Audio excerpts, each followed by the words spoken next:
Good afternoon, everyone. I am Ruchi from Medium Healthcare Consulting. I thank you all for joining us today for what we think is an ever interesting topic of discussion, more so relevant now with the pandemic, why we must reinvent healthcare marketing. I wanted to take a couple of minutes to introduce you to our panelists today before we kick off the discussion. Let's start with Mr. Anas Wajid. Mr. Wajid has been the Senior Director and Chief of Sales and Marketing at Max Healthcare.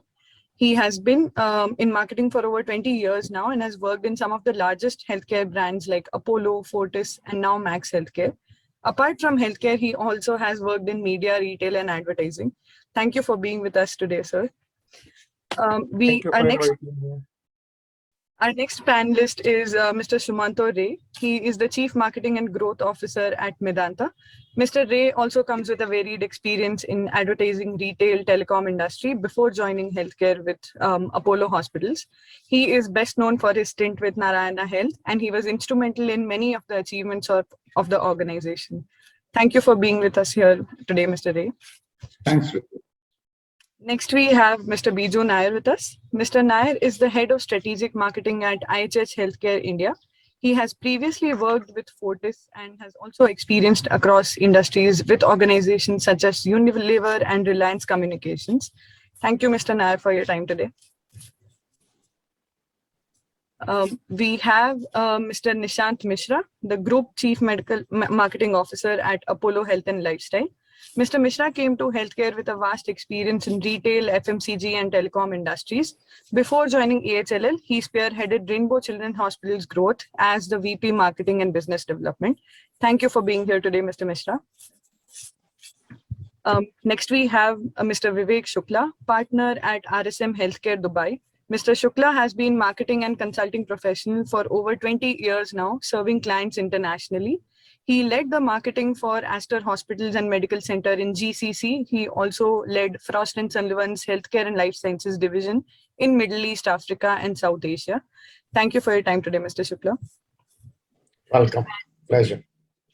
And finally, we have Mr. Ratan Jalan, founder and managing director of Medium Healthcare Consulting, a healthcare marketing veteran as himself. He is also an enthusiasm of a lifelong learner.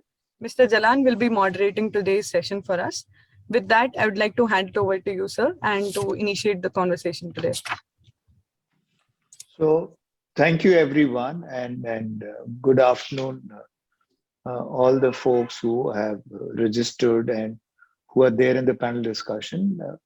I think we're privileged to have some of the best people in healthcare marketing in the country today, and people who are extremely knowledgeable. They've come from diverse background, not just healthcare. People who are candid. So I'm just saying, we don't want people who, let's say, who get politically right, and people with whom, I have phenomenal amount of respect. So I think we're privileged to have them. And what we're going to do in the next hour or so is to actually have some questions and get the panelists to share their views. And we want to leave enough time, let's say at least 15, 20 minutes, given the number of participants we have in the panel for Q&A. So that's going to be the flow. So to start the process, the subject is why we must reinvent healthcare marketing. And I think let's answer the question why first. And it's not just the pandemic in the last 2 years. I think even before that, in the last 3 or 4 years, there is a lot which has changed dramatically in the healthcare landscape. And frankly, these are the factors which have created an inevitable need, if I may use the word, for healthcare marketing to relook at itself, or to relook at the role, to relook at the methodology, to relook at the metrics. So my question, and I think I would like to ask each one of you, and we could start with Anas, that what do you think have been one or two of these major changes around us? Sir, so thank you very much, all of you, for having me here. And Mr. Jalan, interesting question, interesting topic. Well, to begin the discussions, really a lot has changed as we would know, and part of it is obviously COVID-led. But what has happened is that we've seen hospitals, patients completely get transformed in the way they deliver their services. So a lot of work that we're seeing and which we're doing now has gradually become digital. We are seeing more and more patients digitally. We are interacting more and more with them outside the hospital, and we're seeing a lot of work which is happening either at workplaces or at homes, which was traditionally and always been part of hospital life. That's changed, and to my mind, that's a fundamental shift. It's not something that's going to go back. The hospitals will continue to do work which cannot be done outside, but anything that can be done outside now, my view is that that will happen outside the hospital. Most people would prefer it that way. It's convenient to the consumers, and it's convenient, if I dare say, to hospitals which are now looking at kind of doing this work rather differently. So those two I would like to flag to begin the discussion. Vivek, from you. Just to echo what Anas said, partly because of the pandemic, I think the acceleration of digital virtual care is now the order of the day. There are a number of consumers, patients who now are more comfortable with a virtual call like this with a doctor, these kind of things. Even doctors are now getting used to this, and there were times when this was unthinkable. That's one. And what comes with digital and what comes with virtual is there is a lot of relevance which is required, even if it is marketing messaging and if reaching out to people.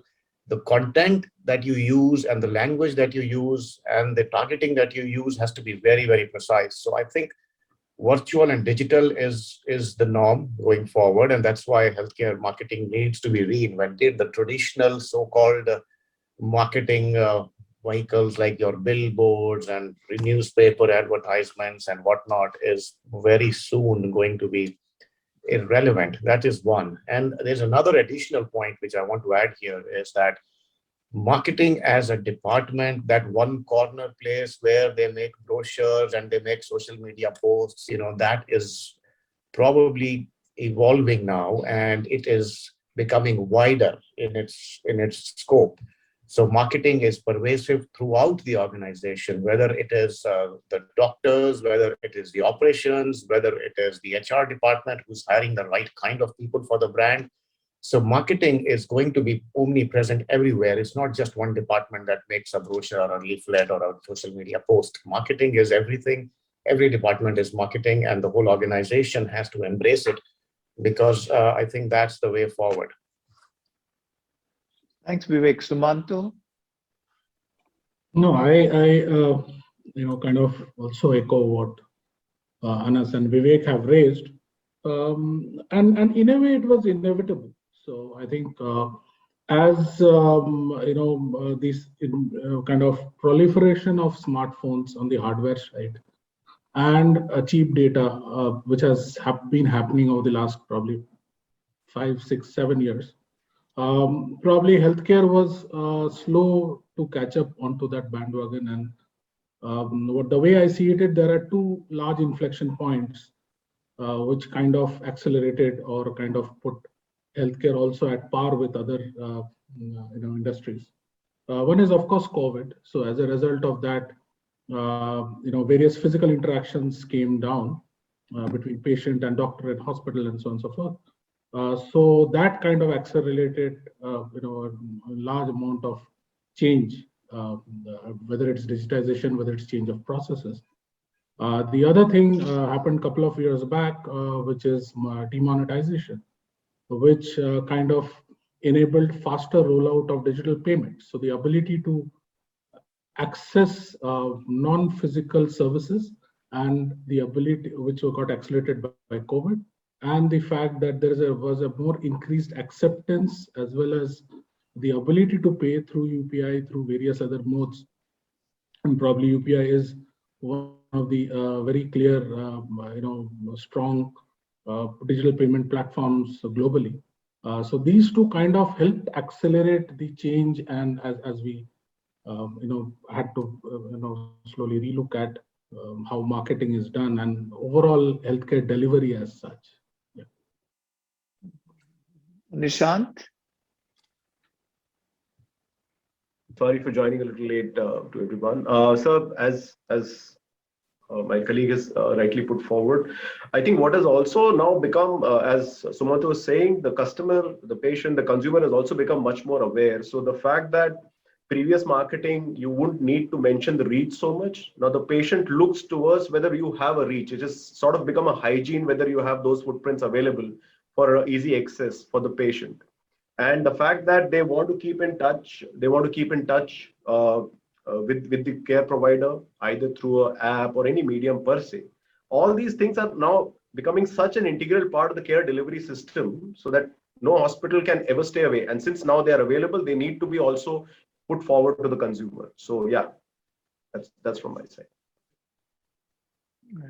Biju, you want to add something? Colleagues here have said it all. Primarily, the pandemic button has pushed us to a space where reinventing has become inevitable. Is what I would say. Beyond all other points, we're just pushed to a stage where a lot of things which we thought would eventually happen incrementally has now just come right there on our face. So I hear 2 or 3 major factors, if I may say. I mean, one, we are talking about that in olden times, and let me use the word olden times, everything was physical and the hospital was the center of gravity for everything. What we are saying is that now the digital health, the way healthcare gets delivered and where it gets delivered has changed to a very large extent. And that is something which has got accelerated courtesy the pandemic. So that's one. So that healthcare delivery format itself and courtesy technology and otherwise has gone through a big change. The other, what we are saying is that if you talk about the consumer per se, the adoption of digital as a means of communication has gone through a fundamental change. So we are talking about that you no longer, let's say, focus or leverage the same way, let's say, the traditional mass media, the way you used to do in the past. And what it has also meant that there is a greater need to personalize communication. Okay, and we also spoke about briefly the role of marketing itself has gone through a major change, if I may say. So I think those are the 2 or 3 pieces I'm talking about, I got to understand. Now, one question which I have is that other than usage of digital, do we see the consumer, let me use the word, I mean, the way he or she decides today, the way he or she looks at healthcare, the health-seeking behavior or the decision-making behavior, other than the digital media, do you see that? Has that also changed a lot? I'm just saying, Sumanta, do you see that? Yes, I mean, see, health. When people live their lives, healthcare is only one part of life. So if overall human behavior changes, and we are seeing significant amount of changes. Digital is just a mode of delivery, but the general aversion of probably landing up at the hospital at the first instance, which I personally feel is slowing down, and rightly so, because pre-pandemic and pre-digitization, when I'm talking hospitals, I'm largely talking tertiary, quaternary. Even they were delivering to an extent primary care, because for everything you would go to a super specialist. Now slowly the realization is dawning in that, look, there is a stratified medical service which you can access, and there are some things which you can access closer, some things which you can access at home.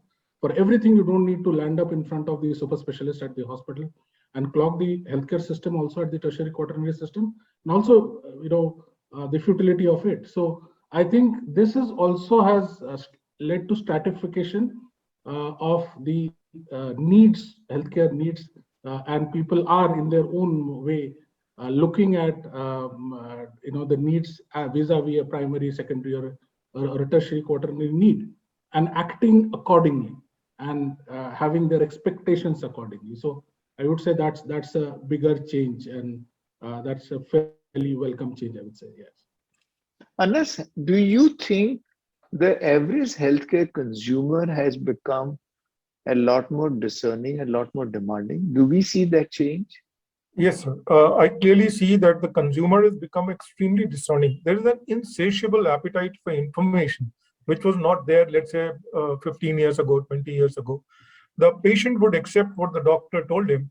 But today, the case is very different. The patient would like as much information about a procedure or a medicine being prescribed, even that. Part of it, the patient himself is searching for that information. Part of it is that he's actively asking his doctor or care provider to provide that information. Now, as care providers and people who are experts in communication, we have to ensure that this information is available in multiple channels and in a form which is easily digestible. You cannot get away by putting in jargon to patients who are kind of looking for that information. So the need for information. The other thing that I see happening is that the patient has become a lot more aware about patient safety issues. So there's a lot of concern today. The patient wants to know what can be the side effects of a drug, or what can be the possible unwelcome consequences of a surgery that he's planning to undergo. He would like to know all kinds of things, anything that can go wrong. I think that has also come to the fore, which is patient safety, and we have to create more and more communication addressing these two things. One, the simple fact and informations about all kinds of procedures and surgeries, etc., that a patient undergoes, and a whole bunch of communication around patient safety issues in the hospital, outside the hospital, and so on. So as people who are involved in healthcare or marketing communications, etc., a great role that we've seen for ourselves now is to create more and more informative communication through, and the medium has also changed. So there's a lot of consumption of video content, for example, which is probably easier to consume.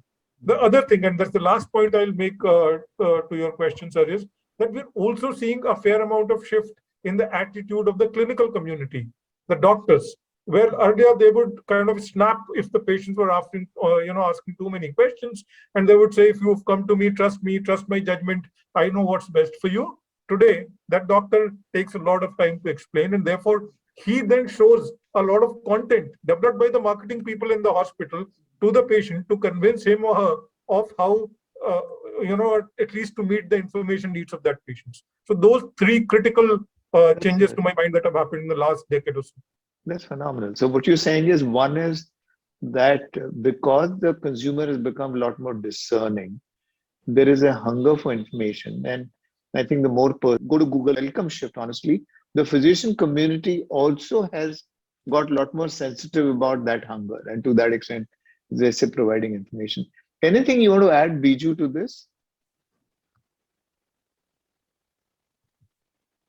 All of these people in the space that we deal with them is when they are seriously sick. But their journey as a person in different age groups are progressing on various experiences which are advanced than what they would have experienced a decade ago.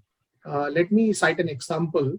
For us, maybe a 20 to 30 might not be a sick bracket. But today, their experience of fitness is not physically walking into a gym, but using an app. Similarly, the type of gyms which are coming are way different than the old format gyms. So the brick and mortar experience of the community in the urban community, let me put it that way,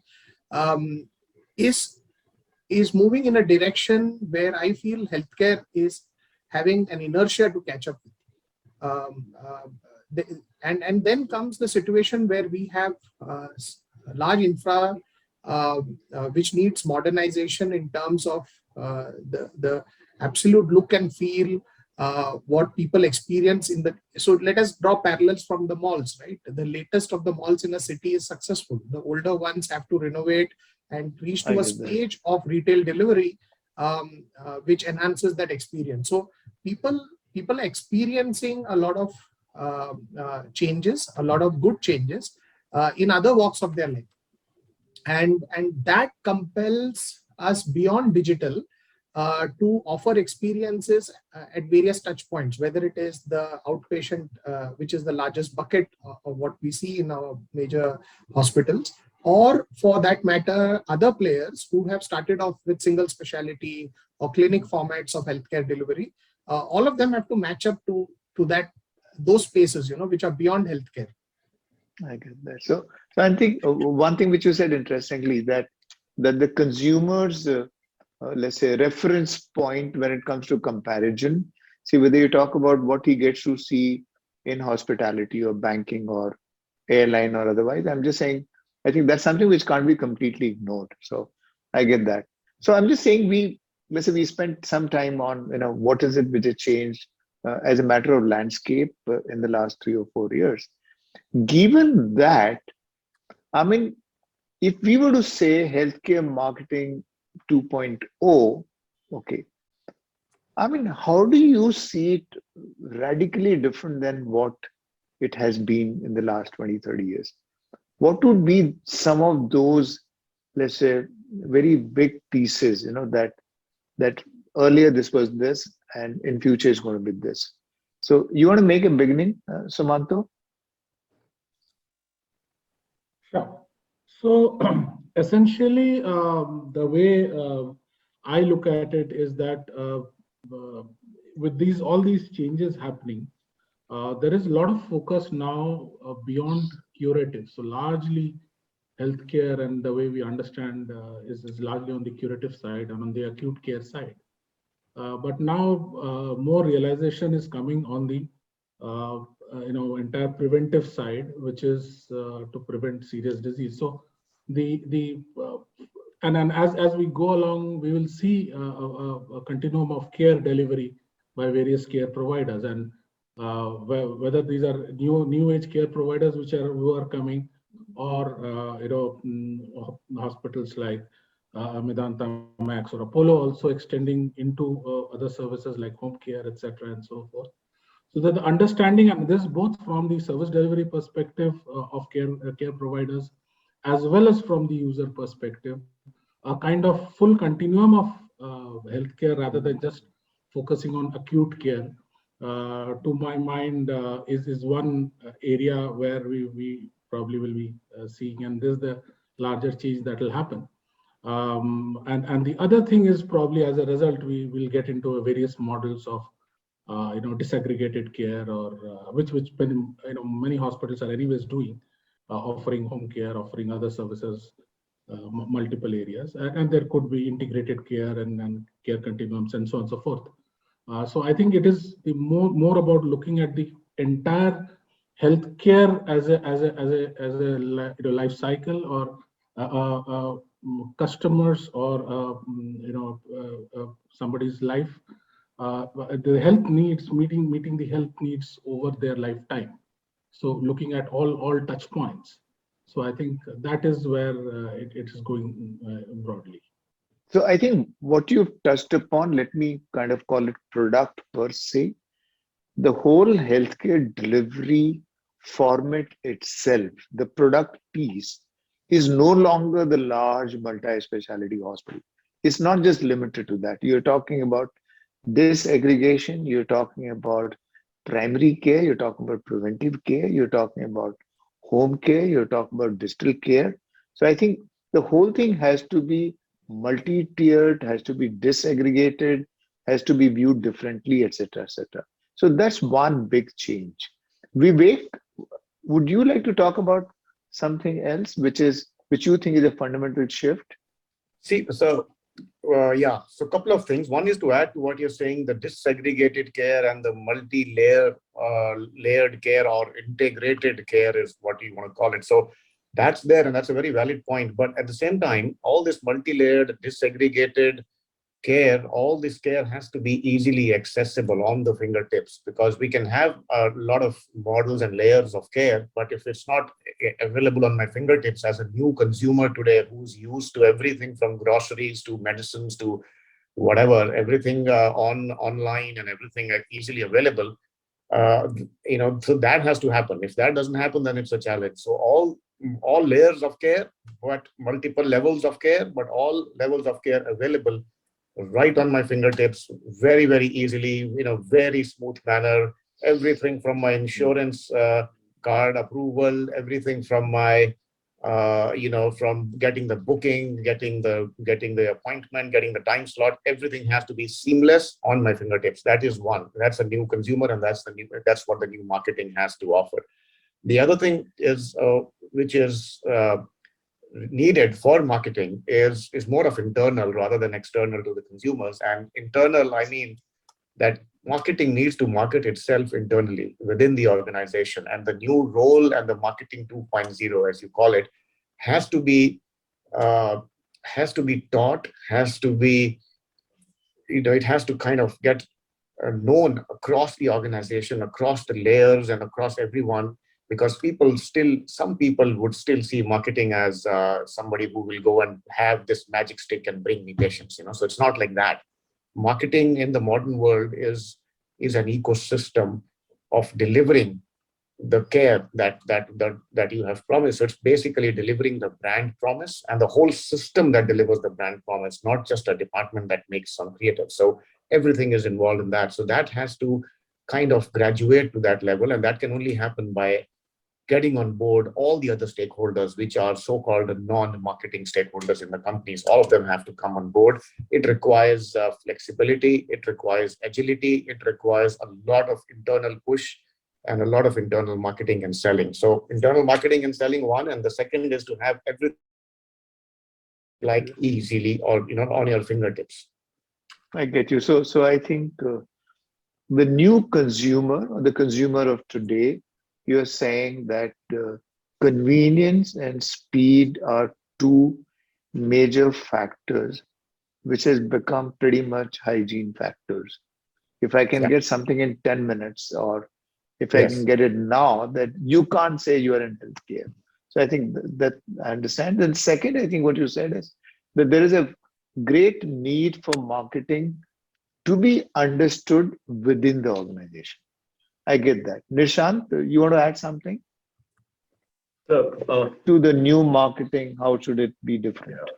I guess a lot of this, taking the clock back 5 years, the introduction of the aggregators also kind of pushed the market outwards. So people started realizing, and that aggregator actually, and in some way, kind of bought in that whole importance of the connect that you need to have and the services that need to be promoted, etc. And then hospitals started realizing, and healthcare providers started realizing that how important it is to have your own footprint, your own network, having your own bandwidth. And that also propelled everything. And then obviously the COVID coming in and adding fuel to the fire. So I guess over a period of time, everybody has realized that having connect with the consumer is of utmost importance. And the fact that you are giving value-based information and convenience-based system is another precipice now. And I think it will only go further. I get that. One question which I have for you is that physician referral used to be, I guess, the most important lever traditionally when you talk healthcare marketing, particularly for large hospitals. And I'm not even getting into the value system and stuff of that kind, but how do you see that particular piece changing in times to come? Anas, or I'll come back to you. Nishant. Anas. So while I'll answer this part as well, a couple of points on the previous discussion, Mr. Jalan. One is to answer the question saying what is changing or what has changed. What's old marketing, what's new marketing. I'll give you an example. In the past, and I don't mean like very distant past, but maybe 5 years from now, typically a marketing team like ours with very large sort of hospital would do an AV once in 6 months. Today we do 6 in a day. Now that's a very, very significant change that has happened. The other thing is that we look at and say the role of the marketing team itself has been revisualized. So they're more and more, as I see it, they're becoming more and more integrated with the operations team and the IT team. So I'll give you an example. This morning I needed a RT-PCR test. I'm currently not in India. I went to an app, ordered a test. Somebody showed up at my hotel, took my samples. As soon as the booking were confirmed, I got a message saying that Mr. XYZ would be coming at such and such time. Now, somebody from the marketing team would have crafted or put together that template for that communication. Once the sample was collected, a message was sent to me saying your sample has been collected and has been put into process. And another message comes saying that your report will be ready at such and such time. Now, that's where we are. 3 messages sent to me, and there's constant engagement with me. Who is doing this? There is some marketing person in this organization who is creating and crafting these messages. 5 years ago, you would go and give your sample in a hospital somewhere or a lab somewhere, and you would expect the report to come at the end of the day. There's no communication, there's no engagement. That has significantly changed. And as I said, this is not a question whether what's happening in India or outside of India. This, I assure you, is pretty much happening in at least the large hospitals that all of us kind of represent in this group, happening everywhere. So that's a big change. Now, to achieve this change, what has happened? The marketing teams are working very closely with the IT and the operations team. The operations team would have sent out the guy who came to collect the sample. Therefore, there would be some communication that would have happened. And technology, of course, facilitates all of this. So to my mind, that really, this whole engagement encapsulates how the role of the marketing team is changing. And there are thousands of such interactions happening with thousands of patients every day. And therefore, to my mind, the marketing communication team, which was earlier tasked with making brochures and releasing maybe 3-4 ads in a month, or working on a campaign which goes out once or twice a year, this is what they're doing now, because they're so radically engaged with the life of the hospital itself. So that was a point on what has changed, really. And to answer now your questions are on the physician engagement. I think there is a lot of engagement which is happening with referring physicians. They also want to know, like I said, there's an insatiable desire for information that's not only limited to patients, but also to referring physicians. They need to know who they are referring to. They want to check out that doctor's credentials, etc., the hospital's credentials. Earlier, there was a referral, there would be a phone call, etc., to a doctor I know, and there would be a patient referred. Now, everything is done through a process. And the referral process itself has kind of evolved over a period of time. The sales and the marketing team, and I deliberately use the word sales as well because they also do a fair bit of work there, actually facilitate these conversations between the two set of doctors, the referring doctors as well as the treating doctors in the hospitals. That engagement has become significantly different than what it was in the past. I think Anas raised a very valid point, and about the messaging that is going out, or the kind of service delivery where marketing gets into piece. So across many organizations, healthcare organization, CRM and the operational command center is slowly coming into the purview of marketing, and in some cases directly under marketing, in some cases it's a joint ownership with operations. In a couple of organizations where I have worked, it's been under marketing. So the entire CRM piece, and to ensure that various segmented marketing can be done, that's a specific communication, specific service delivery, and specific marketing to the last individual, and customizing campaigns to the individual has become more and more important. So and going forward, it'll become more integrated. So there would be a large ownership from the CRM systems by the marketing teams. So I think that's a very valid point. Where technology, so it is slowly moving out. So like just an example, that probably 10 years back, websites were handled by the IT teams. over the years, it has moved to the marketing team largely. I get that. Across many organizations, now CRMs are handled by the IT teams, but it is slowly moving into the domain, barring the core technology piece, into the domain of marketing. And in some cases, it has already moved. Some cases, it's on the progress. So I think that's a very valid. And I think 2 points which were really, I would call it very fundamental, which both of you have talked about.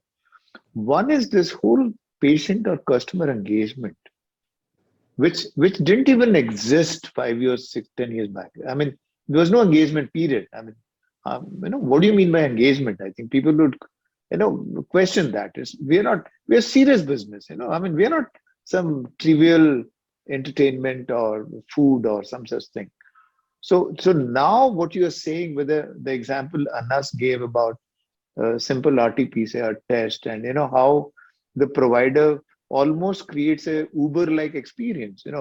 I mean, where are you at this point of time? So I think that is one very, very interesting piece. The other thing which you said, Anas, is that given digital and given the hunger for information, the whole content creation has gone through a complete shift. I mean, it is so dynamic today. Like, you got to be dynamic, you got to be topical, you got to be personalized. It's a constant creation. It's not like once a week, once a day, once a month. No, it is 24/7 all the time. And partly technology, partly digital, partly customer, what is possible.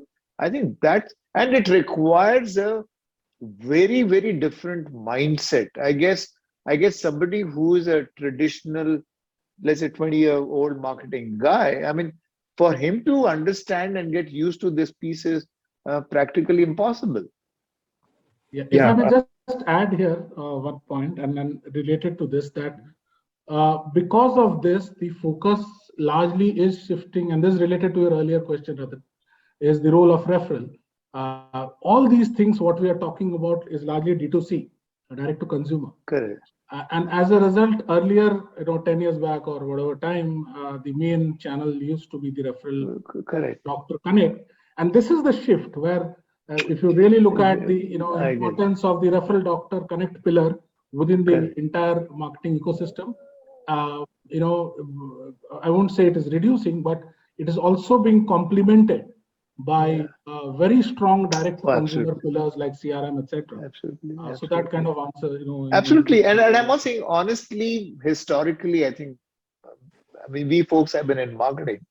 I mean, we never got excited about B2B marketing. I'm just saying, you came from IIM Ahmedabad and Tata Steel and some ACC cement, and you'll say, no way. I'm just saying it was Unilever, ITC, Marico, whatever. So I think in terms of even excitement, if I may say, or excitement, or what you can do with marketing, the kind of change you can achieve for the organization, I think those possibilities are, I would imagine, infinitely more when you're talking about consumer per se.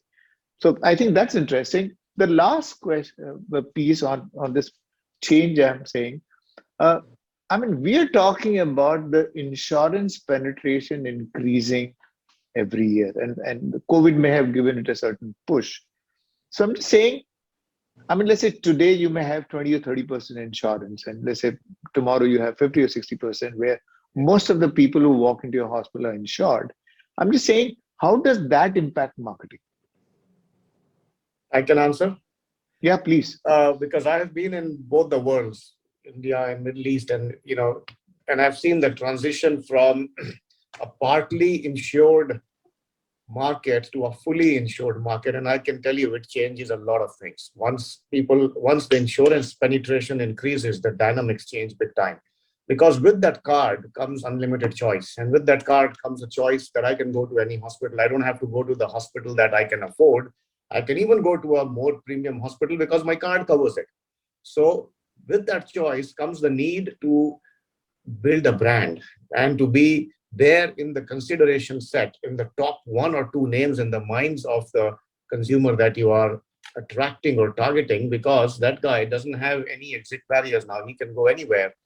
And to build a brand comes the need to control the narrative in the modern world, as we were talking about the connected world and the digital world, where in the olden times, if I have to go to a doctor or if a patient has to see a doctor, he will only ask his relative who might have gone to the same doctor, or he might ask his neighbor or one of his friends who's gone to that hospital. But today, he will go onto Facebook, he will look at a group of patients who has a similar condition and maybe or go to the hospital's Google reviews and look at the Google reviews, or he has the whole world available to him.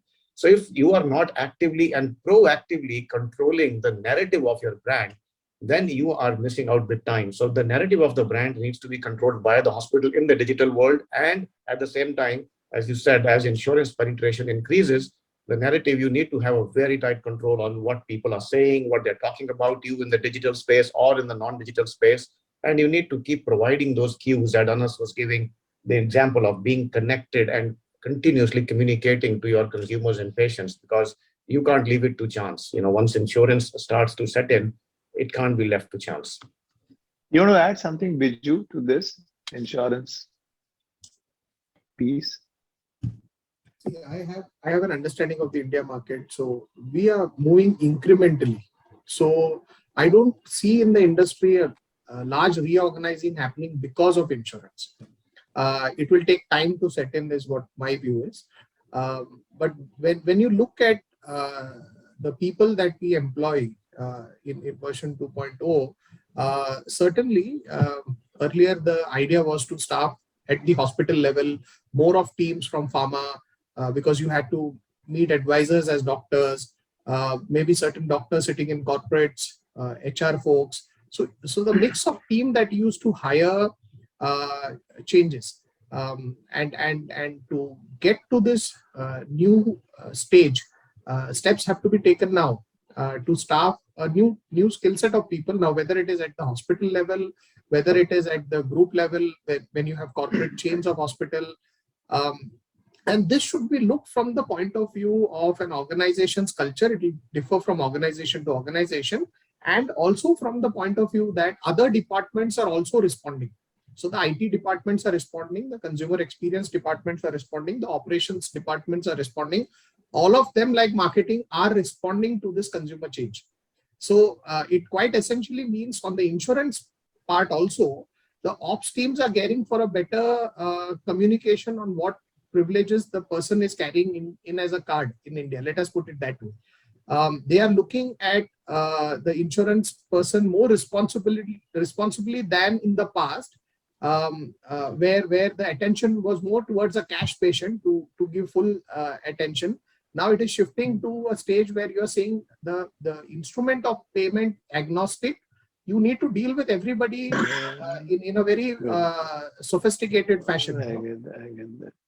So I'm just saying, staying with this question, and I think we did speak about it.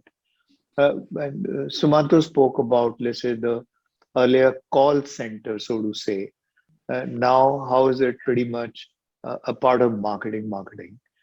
And so I think we did speak about it when we met earlier, that the customer reviews are going to play a very important role. The patient experience is going to play a very important role. The word of mouth is going to play a very important role. I think with those things becoming more and more important, practically everything which gets done in a hospital, somewhere impacts marketing. So my question is that when you are talking about marketing getting a hold on or handle on different operational pieces, it could be hygiene, it could be food, it could be the way a doctor speaks to a patient, a front office girl, every little thing, which matters, in fact, in creating the right experience. I'm just saying, what do you see as the challenges in making that transition? It's like, everybody wants to protect their own turf and territory. I'm just saying, I'm the boss, so leave it to me. I'm just saying, don't get into it for that matter. So I'm just saying, how do you see those challenges, and how do you see those challenges getting addressed? Anas, you want to begin? Oh, yes. So, there's an increasing awareness within the the hospital sort of leadership teams and operations team that the era of being able to work in silos is well and truly over. There is nothing called an operations manager, and there is nothing called an F&B manager, and there's some, all those people have to integrate and align to work on and deliver an experience that has been pre-agreed, and that's the ideal experience you wish to deliver to the patient. So everything goes well, and we've discussed this in the past, that clinically the patient is recovered well, but at the last stage when he was just leaving, there was some snafu which happened related to billing, and the entire experience falls flat. Used to happen very often, actually. The bill was a nasty shock at times to patients, and this would lead to all kinds of issues. Increasingly, the thinking in hospitals is that all the people who are actually serving patients are in some way or the other brand ambassadors of that brand. And earlier this was more a cliche. Today we're training people to be like that. So, for example, you need to be very, very certain that if somebody is leaving and there is an issue related to discharge, that needs to be addressed on priority, not only by the clinical teams who have to ensure that the discharge summary, etc., is ready on time, but also to ensure that that's aligned with the pharmacy people who need to give the discharge medicines, etc., at the time of discharge, and the billing people who have to ensure the billing is done, or the TPA guy who's to get the approval, etc. So increasingly, the roles that I see are more collaborative, more sort of aligned with each other based on the experience that the leadership has kind of decided they would like to deliver to their consumers. I think that's a very fundamental shift. It's been in the works for a long time, but over the last 2-3 years, I think it's really started happening, and that's good news for everyone. Sumanta, any challenge you see? The challenge, to my mind, Ratan, is more of a leadership challenge, and how the organization leadership builds the entire structure. Because, to my mind, the days of silo is simply not possible because of the sheer amount of cross interfaces, especially on the technology side. The way data is flowing, the way people have access to cross data through MIS and Power BIs and whatnots. So it is, at the management level, there is a fairly one view of the customer, so to speak, or patient. And then many people within each of these silos and then departmental leadership level also have a fair amount of one view. So the only challenge that could be is that where the department leadership and the various department leadership are either not empowered enough or not collaborative enough, which could put spanner in the works. But otherwise, it's not really a choice, and the data is there, everything is flowing, everybody knows stats, everybody knows discharge times, because a lot of it information now is available on a real-time basis for most of the large hospitals, most of the organizations. So earlier, a lot of things were not visible across department. Now it is visible. So and so are the action points. So the only challenge is I see that if the leadership follows a very old, rigorous way of department and siloization. Yeah. So Ratan, Otherwise, Nishant? Yeah, sorry. Nishant? So Ratan, if I may just come in here, Biju here. Please. The biggest challenge that we are seeing today in the last 6 months, 1 year, is the trouble for choices. There's so many health tech firms. There's so much of automation. So many people working on beautiful stuff. What to select over the other? Whom do you partner with? When do you find the technology obsolete? Is troubling. Is a big challenge. I get that. So I think, that's a very important point. That there are so many niche solution providers which are pretty, if I may use the word, sexy, and they're trying to solve a problem in a very cute way and very appealing way. They do a good job, but how do they fit into the overall scheme of things, etc., etc. So I get that. So Nishant, on this integration, if I may use the word, I think, which is what we're talking about, do you see challenges? Do you see some solution which have worked or not worked? Sir, actually, the fact that first at the initial stage when there was just a number and a call center and a phone incoming line, the attribution was the question always, that whether who's bringing in what. But as digital came in, and then it started getting more and more clear that digital actually delivers XYZ. More and more people started investing in that particular piece, saying, yes, this delivers. And now the fact is that digital even is coming into the customer or a patient feedback process, and which ensures that every department itself is becoming like a delivery point. So actually the integration effectively is in the entire ecosystem, and it has to happen. And the cognizance is actually that has been taken by the promoters, the owners, and the leadership, saying that, yes, this is working. So the challenge itself is actually, since there are separate systems and they didn't come in chronological order, that's where the challenge lies. Otherwise, I think the appetite is definitely there.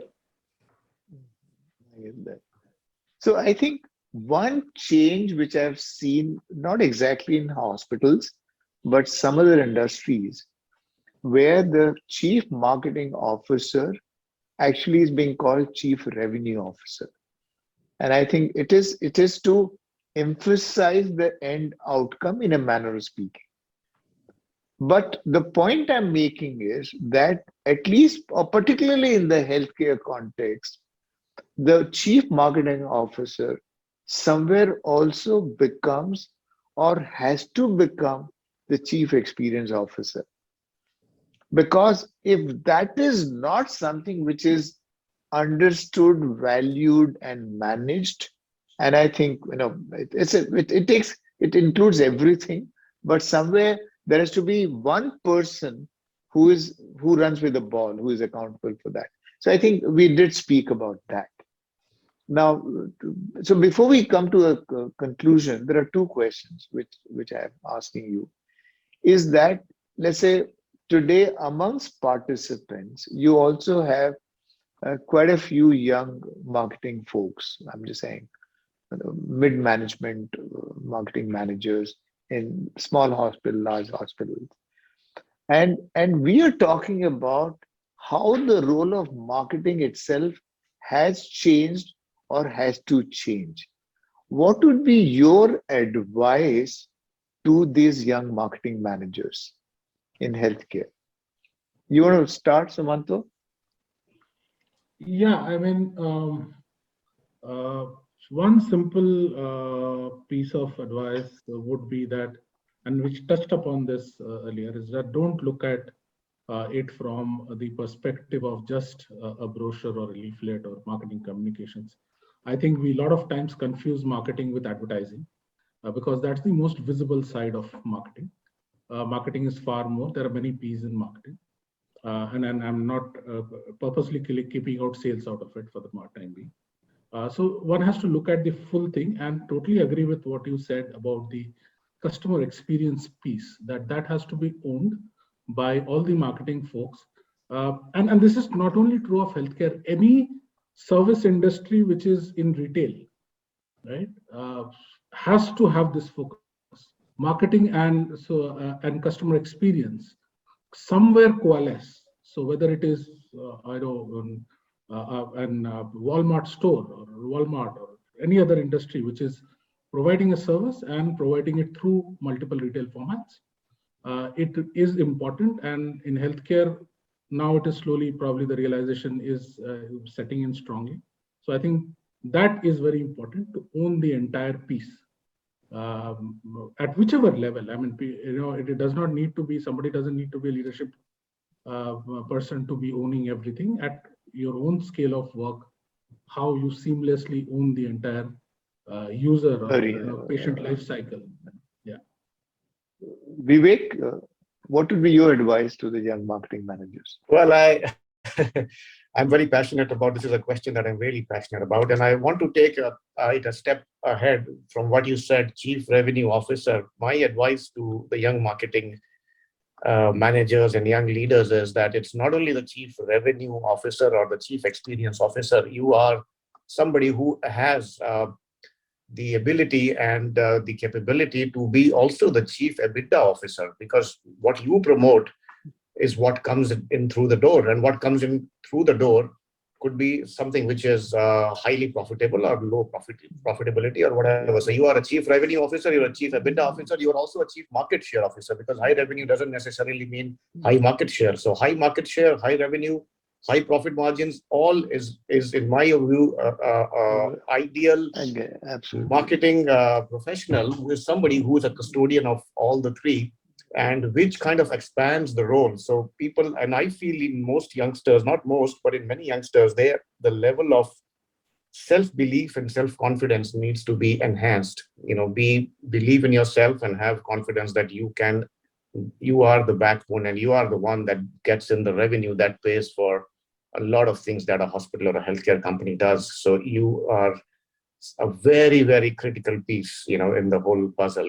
So all marketing guys are the backbone of the hospital, and that's how they need to. The challenge comes is where they're not able to articulate and explain their contribution to the organization, because it's something which is very subjective, unlike other people who are maybe in different departments. So you have to keep educating the stakeholders, keep getting them on board, and keep believing in brand, keep believing in marketing, and keep believing in what marketing does.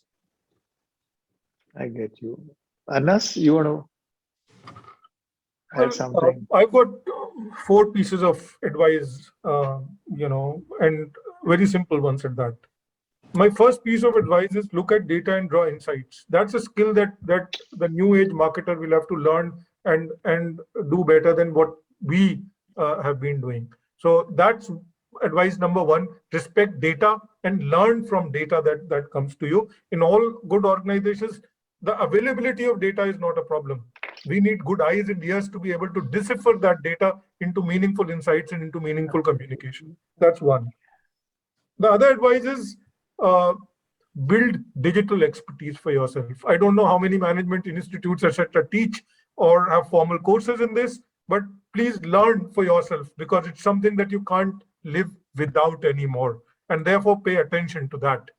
Far more than creating an ad in a newspaper, which marketers of my age learned, and found useful. But the new age ones need to look at things rather differently. The third piece of advice is learn to integrate with other teams in the hospital, collaborate. The turf wars will not last, and therefore learn to work together. It's not your turf or somebody else's turf, it's a combined turf, and the idea is to deliver an experience. Stay loyal to that. And finally, the last piece of advice, loyalty to the brand promises is extremely important. Never forget that. And therefore, if you see that there is an assault on that piece, please stand up and decount it. Those are the 4 pieces of advice really that I would like to offer to young marketing people who might be listening to this conversation. And I think this would have been the most insightful piece in our discussion so far, because it's very clear. We are saying that learn to respect data, draw insights from there. We talked about building digital expertise. You can't just outsource it to an agency or a young kid in the team who has got digital background. You got to understand it as much as the other guy does. And somewhere we spoke about owning the play field, for that matter. And and I think which is really, really a very bold statement, because it's a mindset. Okay. And Anas said that it actually requires the whole skill to work together. It's not about who is more important, who is less important. The whole teamwork is a skill set, which actually requires some bit of, let's say, you need to understand that you don't control the world. I'm just saying you play a part, but you don't necessarily control the. One point I thought I would add, yeah, sir, please. Yeah, Nishant. I would my sincere advice to these people who are upcoming talents and are trying to do good for the organization is, I think they should learn to believe in innovation and should believe in the power of execution, because these two have been the pillars of marketing ever since it was ever created or ever heard of. So if these two actually come together, I believe you can just break any kind of barrier that is there. Absolutely. And Anas said about understanding the brand promise and what does it mean to be loyal to the brand promise. It's a big deal. Vivek spoke about self-belief, that I'm just saying, you need to think a lot beyond, I think, what Sumantro also said, that marketing is not advertising. I'm just saying it is advertising, but that's only one piece of the whole thing. So you need to have enormous amount of self-belief. But then the question also was, you also need to understand that how do you within the organization, okay, are effectively able to communicate what does marketing deliver? What does it bring to the table? I think somewhere we spoke about attribution, etc. So I think that's again a very important piece. But then I think one interesting piece which I also got from Vivek, in today's day and age, if you don't understand PNL, you're not a marketing guy. So I think you can't say EBITDA margin or profitability or revenue or RPOB. That's finance. No, that's not finance. So I think it's important to also be a lot more, let's say, business savvy, if I may use the word, or finance savvy. I think, which Yeah. may not necessarily be as critically required as it was done in the past. So I think that's a very good point. Now, just flipping the same question, if I were to ask you folks to give a strong message to the leadership team, that how should they look at marketing or the CMO or the marketing function, etc., etc., what would that be? Sumantro, again. So if you were to tell, I'm not saying Devi Shetty, but if you were to tell the promoter of a hospital, where let's say things are not going as right as they should, then what would your message be? No, I think the realization is broadly there. I don't think the importance of marketing or whatever it is. All I'm just saying, Sumantro, is, and I'm requesting all of you. So let's say, forget the folks who are enlightened. Yeah. So I'm just saying, Sumantro, the reality is, because you get to see it, I get to see it all the time. I mean, you're talking about 1,000 bed, 1,500 bed, large hospital networks, large hospital groups, okay, which still think marketing has a certain role to play. That's about it. So I'm just saying, no, I totally understand, but I think it also links to the previous question where all the panelists gave advices on how to look at marketing and for advices for young marketing folks. So essentially, it is about largely owning the customer and looking at data and looking at finances, and so as to make yourself as part of the overall. I think Vivek mentioned chief EBITDA officer at your own level, because see, it's difficult to change mindset by saying something. The mindset gets changed by demonstration. And I think all the panelists sitting here would have done there in their lifetimes, where they would have migrated from a particular role, taken on more responsibilities, taken on more ownership of the customer, taken on more digitization, taken on more business numbers. So it depends on people's and aspiring people's grip on the entire piece of marketing. Then so you can only have it done by doing rather than saying or giving a message. Because I know also for many people in marketing, in smaller hospitals, in standalone hospitals, who are very, very valuable to the promoters, and promoters understand their value because they would have demonstrated their value in terms of getting in the revenue and thereby playing a part in the EBITDA. So I think it depends on that perspective. You cannot really say, what would you say? The only way to change a mindset is to show something different by acting it out. That's my perspective. So, I get it. Vivek, you would have seen many of them. Yeah, I can write an essay on it. But see, 2-3 things. One is marketing is for the leaders, the message. The marketing is number one, it's a valuable resource. Treat it as a valuable resource. Don't treat it as a magic wand that they will do some magic trick and you will have a line of patients queuing up next day on your hospital. That's not marketing. It's a valuable resource. Spend it wisely.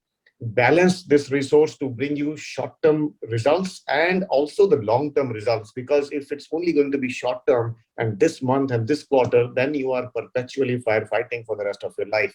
If you balance this month, this quarter with 2 years, 3 years down the line and building a pull towards the brand using the marketing, then your short-term firefighting reduces in the same proportion. So use it wisely, balance it with long-term and short-term. And I think most importantly, back them, because, marketing guys are very, they are a little creative, abstract. Sometimes some of them are really emotional as well. So back them fully, support them fully, because they may not be hardwired into numbers and they may not be the very Excel sheet kind of people. But these guys are the ones who can perhaps think out of the box. They can link your organization to the outside world because they see both. They see inside the organization also, and they see the outside market also. So they are your bridge and link to the outside world. So see them as that resource that links you to the outside world, and use them very, very wisely and back them wherever you can. And also, just repeating myself, don't look only short term. Use this resource for long-term competitive advantage. I get that. Thanks, Vivek. And before I summarize, I think my request to all the folks who are participating is that if you have any questions, please just put that in the chat box. And I have a couple of my young colleagues who will kind of identify or select some of the questions, and I'm sure we'll have the panelists answer them. But now to quickly summarize, I think we started by talking about that what have been some of the fundamental changes in the healthcare landscape per se, which would essentially necessitate a relook at marketing. And we spoke about the way healthcare is delivered. We spoke about the lot more demanding and discerning consumer. We spoke about the role of digital media per se. We spoke about the hunger for information. We spoke about, I'm just saying a lot more enhanced, let's say, awareness or sensitivities around safety per se. We spoke about how the physician community itself has understood the change. So we spoke about some of the fundamental changes.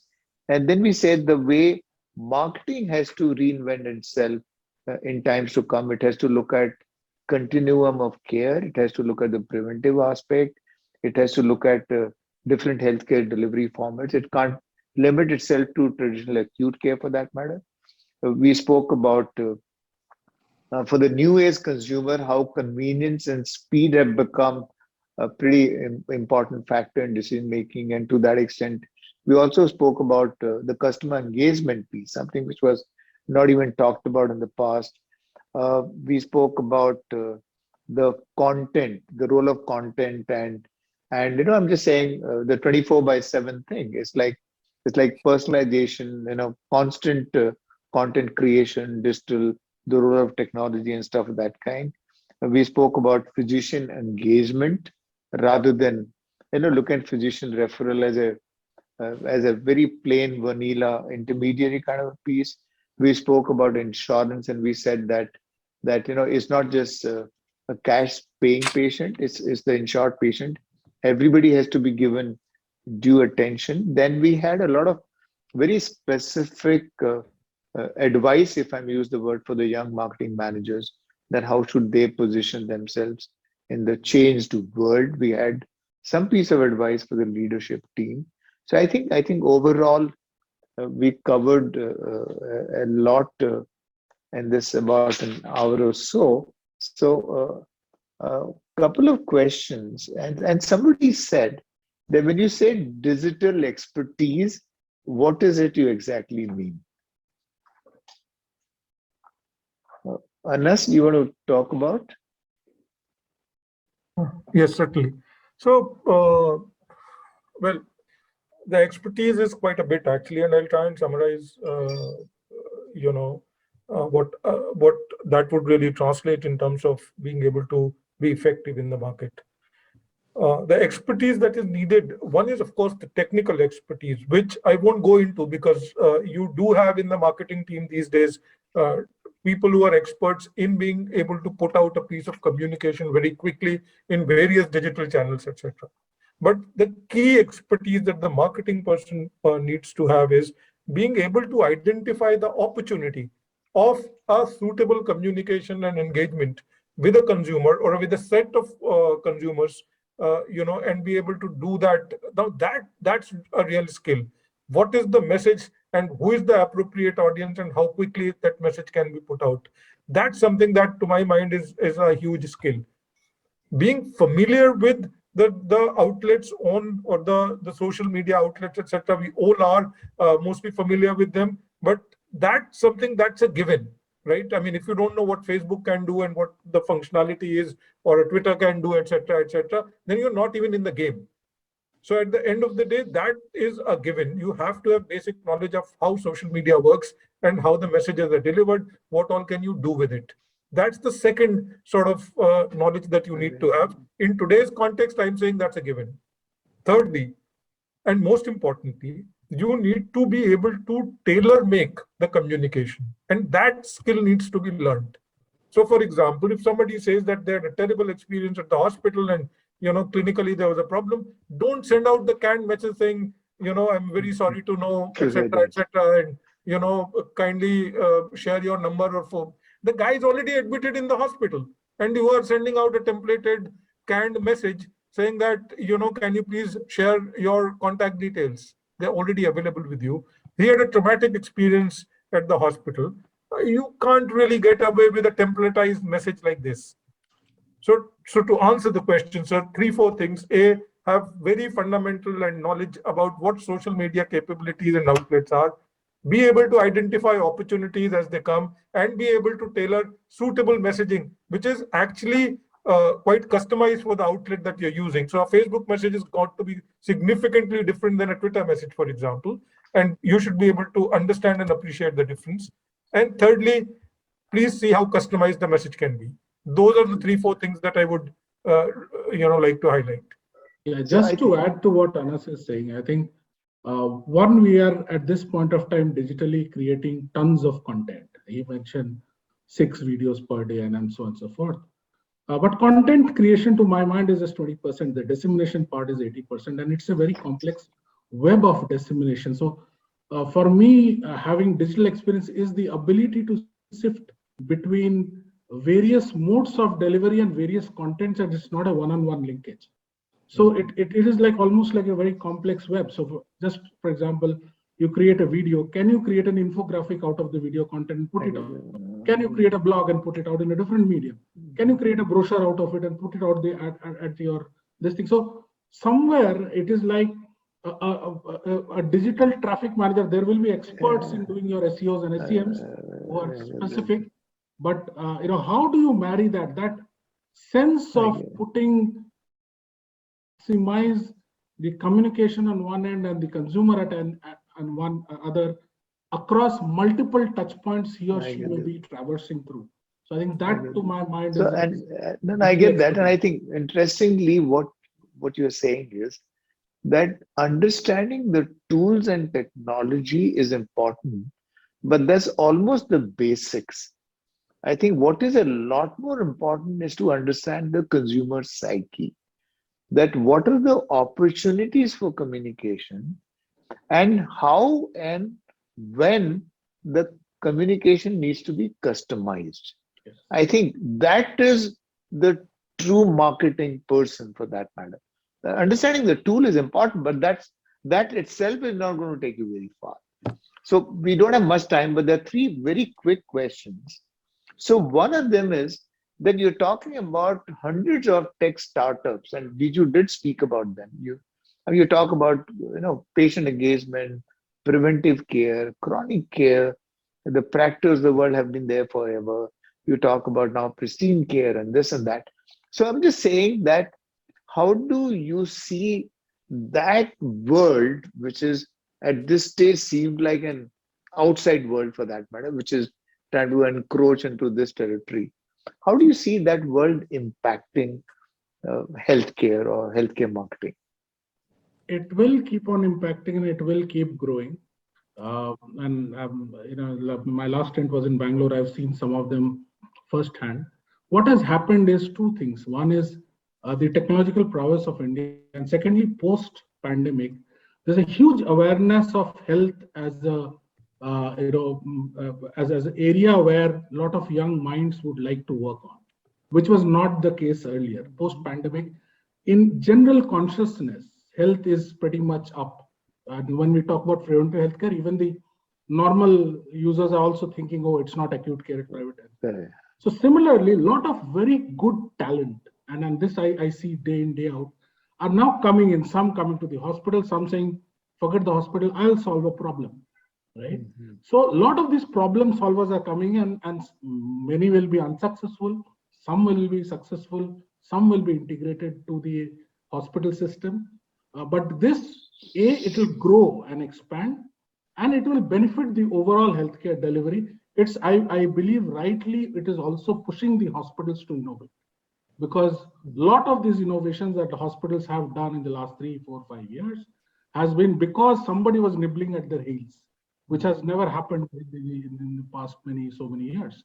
So hospitals have been forced to innovate. Hospitals have been forced to look at various digitization included.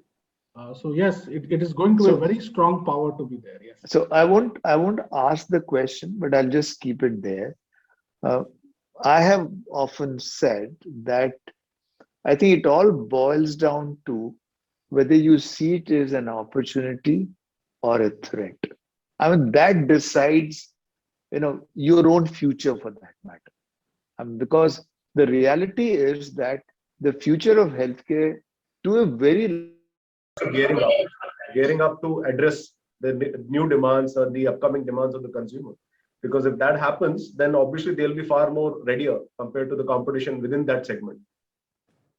So what you're saying, and what I get is that the very fact that we are talking about so much of emphasis on digital, I think, it is as powerful or as useful in the smaller town context as it is possibly in Mumbai. Because it is boundaryless, sir. So exactly, I get that. A question which I don't think is tactical. Somebody said, how do you see something like CME, which was like, again, I think one very crucial piece in the marketing arena for that matter. How do you see that changing? Or well, I guess, sir, on a traditional front, that will always remain, because that is one of the must-haves for any hospital which is trying to establish itself in the catchment, whether it's an upcoming hospital or whether it has been around for a while. But in terms of the context of what it delivers, obviously it is connecting a set of doctors to the hospital itself. So the CMEs I believe, will continue to be there. They'll continue to be the bridge between the, in a way, reference network or a referral network to the doctors which are treating within the hospital. And over a period of time, I think they will also evolve with respect to what is the content that is getting disseminated in these CMEs per se.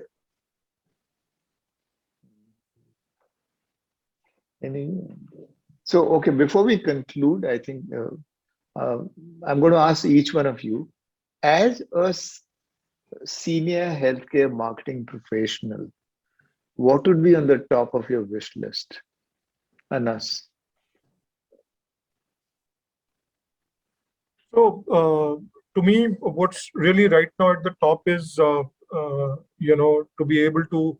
So, and it is something that we are actively working on. So hopefully that will come through in the next couple of months. Is very, very targeted and focused communication activities with patient groups.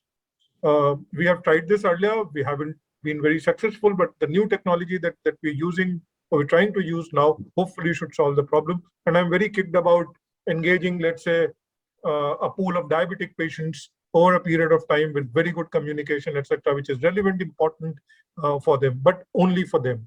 And sort of similarly for other patient groups. That's something that we're working on, and I'm personally very excited about that piece coming through. That's amazing. So this whole patient cohorts and Yeah, creating communication those with customers cohorts, creating those and communities, community. there's Yeah, absolutely. tremendous opportunities over there. Absolutely. So earlier we were also limited by data sort of not being available to marketing people because of privacy concerns and things like that. I get that. Now many of those are being addressed through I get that. technological innovations, etc. And I'm more hopeful that we'll be able to create meaningful communication, very targeted, very focused at patient communities. I get that. And I'm just saying something as simple as Baby Chakra. I'm just saying what they did and finally the valuation they got because somebody saw the value in what they're doing. I get that. Biju, from you, what would be in the top of your wish list? Personally, I'm excited about the space. I hope I would survive the space of AI, ML, AR, all coming in, not only in the marketing side, but also in medical, pure medical science, the way they apply as an interface with customers, patients, both. And that seeing that transition really happening. I get that. And whether being able to align yourself, contribute, lead, all of those are challenges and opportunities. I get that. In fact, I think at least all of us will be aware of what Cadbury's did, that Shah Rukh Khan, TV commercial where they actually leveraged the local Kirana store. I'm just saying that degree of customization was possible, I believe, only because somebody actually thought the role AI or ML can play. I think absolutely. Sumantu, from you, top of your wish list. Yeah, I think the integration of data and CRM across all aspects of the marketing mix and sales and marketing and various elements. This is one project which I'm also currently driving and trying to integrate all pieces. So if a guy meets one of my sales guys and then goes out in an interior part of the country and meets a doctor, and then he probably talks about a cardiology referral. So can the CRM push out next day a video about cardiology to that doctor? So I'm saying that's one example. But the larger essence is integrating using one data backbone, integrating sales, marketing, various parts of sales and various parts of marketing, so that you have one view. And then I'm a big proponent of having a integrated customer lifecycle journey, and that gives you the ability and the play to be able to target, able to whether on the communication front or on any other front, delivery front. So having a enterprise-wide CRM covering all touch points is this something which I'm trying to push and which is interesting. That kind of makes life fun. That's nice. Nishant? But sir, mine is a little bit much of a micro point, which is try to make that prescription digital, because I believe that's the first stroke of communication between the doctor and the patient. And the information that can give to the system, whether it is a CRM or any customer relationship system, that is beyond. So if I can make that digital, that will really suffice. That's a long journey, Nishant. All of us are trying. I know. So Nishant, I'm just saying we could do without a printed boarding pass, but